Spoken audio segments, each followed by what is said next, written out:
36조 4천억, 90%예요. 지금 글로벌 운운하면서 이 자리에 김범석 증인이 안 나오는 게 말이 됩니까? 멘파나 아마존의 저크버그나 베조스도 미 의회의 청문회 정언을 외면하지 않았습니다. 함께 증인으로 채택된 박대준, 강한승 전 대표는 이미 사임했다며 출석하지 않았고 질문 세례는 헤럴드 로저스 대표에게 쏟아졌습니다. 하지만 한국어를 전혀 못하는 로저스 대표와는 소통 자체가 쉽지 않았습니다. 지금 한국법을 위반하고 있는 상태라는 것을 인지하고 계십니까? If you're asking me in reference to this document and it's a PowerPoint, unfortunately it's in Korean and I do not speak Korean, so I'm not sure what it says. 언어 장벽 때문에 상황을 충분히 이해하지 못한다고 해명했던 로저스 대표는 김범석 의장의 역할에 대해서는 부정한 입장을 밝혔습니다.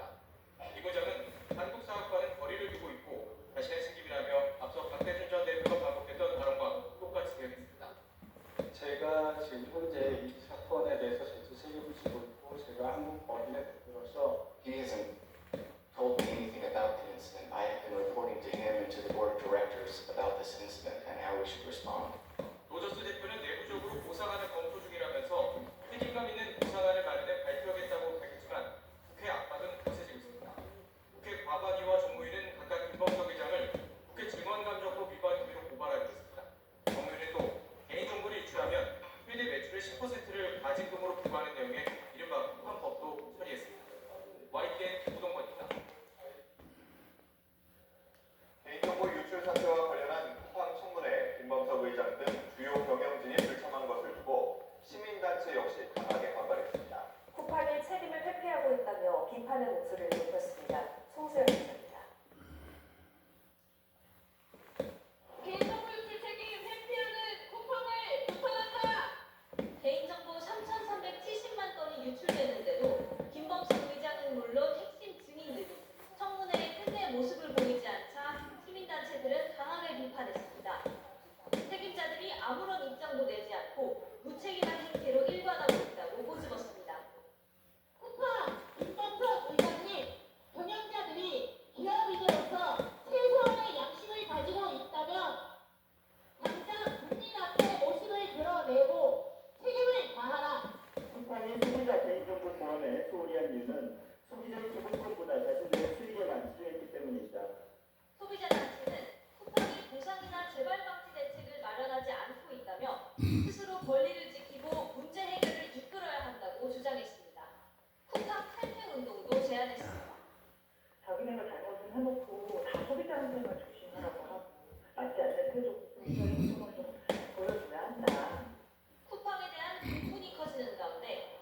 투명하게 운영하다 보니까 바깥에 얼마를 나갈지가 다 알려져 있고 해체하는 시점, 또 해체하는 중단 시점 이런 의사결정 이 기준이 너무 해외나 국내 위안시장 참가자에게 너무 알려져 있습니다. 사흘째 계속된 외국인 매도세에도 기관이 3,400억 원 가까이 순매수를 하면서 코스피는 1.4% 오른 4,056으로 마감해 4,000선을 회복했습니다. 삼성전자는 5%, SK하이닉스는 4% 급등하는 등 반도체주가 강세였습니다. 코스닥은 0.7% 오른 922로 출발했지만 외국인의 순매도로 0.6% 내린 911로 마감했습니다. YTN 유광호입니다. 이재명 대통령이 한국석유공사 업무보고에서 윤석열 정부에서 추진된 이른바 대왕고래 프로젝트에 대해 제대로 계산도 안 하고 추진한 거냐고 질타했습니다. 해안도 업무보고에서는 혐오 현수막 단속 문제가 다시 언급됐습니다. 홍진기 기자입니다. 산업통상자원부와 산하기관을 대상으로 진행된 업무보고. 이재명 대통령은 한국석유공사를 향해 윤석열 정부 당시 추진된 대왕고래 프로젝트 얘기를 꺼냈습니다. 통행 중 개발하는 게 있잖아요. 그거 좀 얘기하기 좀 불편할 것 같긴 한데. 앞서 윤석열 전 대통령은 지난해 6월 포항시 앞바다에 막대한 석유와 천연가스가 매장돼 있을 가능성이 크다며 시추에 나서겠다고 직접 밝혔습니다. 그러나 경제성이 떨어진다는 지적 끝에 정부는 비상계엄 이후인 지난 2월 사실상 사업 실패를 인정했습니다. 이 대통령은 당시 충분한 검토를 하지 않았다는 석유공사 측 답변에 사업성 계산도 안 해본 거냐며 질타했습니다. 전수가 많기 때문에 그리고 계산 안 해봤다는 얘기예요? 예. 변수가 많으면 안 해야 되는 거 아니에요? 그리고 변수가 많아가지고 될지 안 될지 사업성이 있는지 없는지 개발 가치가 있는지 없는지도 모르는 걸 가지고 수천억을 투입할 생각이었어요?